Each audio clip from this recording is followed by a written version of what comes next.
Bueno, cortito y al pie. ¿Qué es useState? useState es un hook que nos permite agregar estado a un componente y es súper útil para guardar valores que puedan cambiar a lo largo del tiempo. Teniendo en cuenta esto, veamos un ejemplo en código, a ver cómo se ve.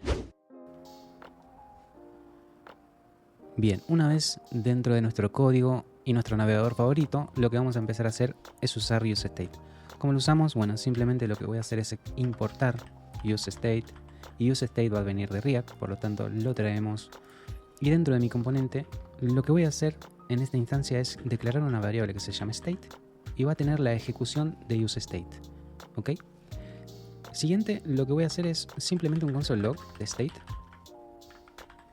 para que veas qué es lo que tiene exactamente.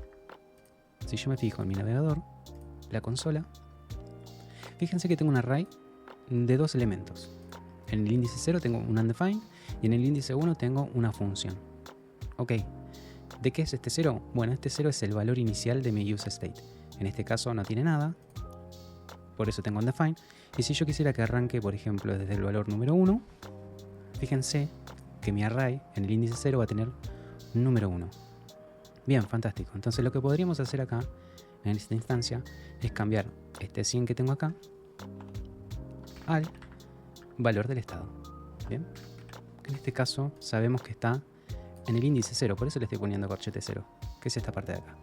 Si yo lo guardo, fíjense que automáticamente tengo contador 1.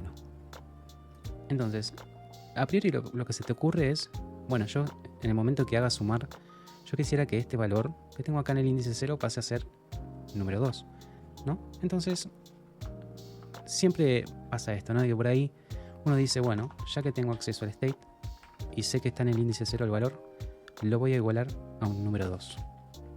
Lo voy a guardar y vemos que sí, está bien, puede funcionar. Pero ¿qué pasa? Hay un problema. Porque de esta manera en que nosotros estamos cambiando el valor del estado, no es correcta. ¿Por qué? Porque esto a futuro no va a provocar un re-render del componente.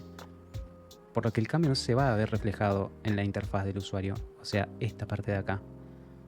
Además, le hacemos el proceso un poco más difícil a React y no va a poder gestionar correctamente el ciclo de estado del componente, ¿no? Por lo que vamos a llevar un comportamiento inesperado y vamos a tener problemas a futuro. Entonces, con esta idea, nosotros podemos hacer uso de nuestra función que tenemos en el índice 1, ¿sí? Para justamente cambiar el valor de este estado. Bien, ¿cómo lo vamos a hacer? Yo sé que accediendo al índice 1 de mi array de estado, voy a poder modificar con esta función que me ofrece useState mi estado. ¿Cómo lo hago? De esta manera. Voy a hacer uso de un onClick, que es un evento en JavaScript, y lo que voy a hacer es simplemente decirle que en mi estado en el índice 1 yo tengo la función que va a cambiar el valor. ¿Sí? ¿Cuál valor? Bueno, el valor que tengo en mi estado en la posición 0. Bien, y lo que le voy a decir es que me sume 1. ¿Ok?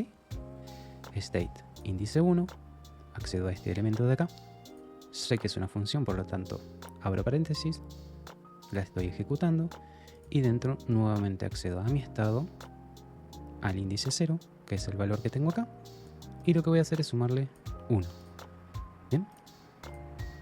Fíjense que cada vez que le doy a sumar, ahora lo que está haciendo es sumarme de a 1. Perfectamente. ¿Y qué pasa si yo quiero restarlo? Bueno, es exactamente lo mismo, con la diferencia de en vez de sumarlo lo voy a restar. Restame de a 1. Voy a una llavecita acá y fíjense cómo funciona. Ahora, es un poco chino, ¿no? Entender esto, leer esto, es un poco chino. Por lo tanto, hay una manera mucho más fácil que es justamente la que se muestra en todos lados, pero es importante que sepas que useState lo que va a hacer es retornarte un array de dos elementos. Por lo tanto, lo que podemos usar acá es una técnica que obviamente solemos usar mucho y es el destructuring. ¿Cómo hago destructuring? Bueno, simplemente abro, en este caso, corchete, porque es un array, y sé que en el primer índice tengo el valor como tal, que puede ser, por ejemplo, contador, count, y mi segundo valor va a ser la función. Generalmente se suele usar set seguido del nombre del estado. En este caso es count. Acuérdense de usar camel case. Bien.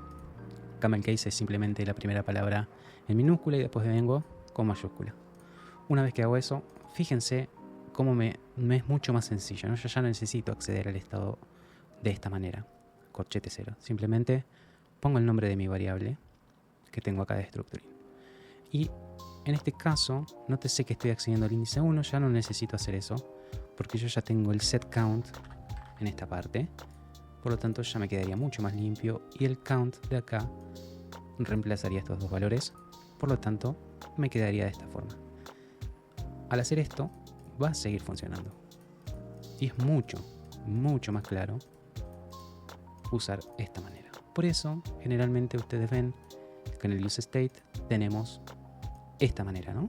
Esto de acá. Es importante entender de que useState me está devolviendo justamente un array con dos elementos. Y estos dos elementos en la posición o en el índice 0 tengo count, que es el estado como tal, que sería este. Y después tengo setCount, que me va a servir justamente para poder modificar el estado de useState. Puedes usar useState más de una vez en el mismo componente, así que podés manejar múltiples estados sin problema. Nosotros en este caso estamos manejando un contador simplemente con dos botones, pero podrías tener más cositas. Y bueno, ahí lo tenés, un claro ejemplo y rapidito, cortito y el pie. Espero que te haya gustado, déjame un me gusta, nos vemos la próxima.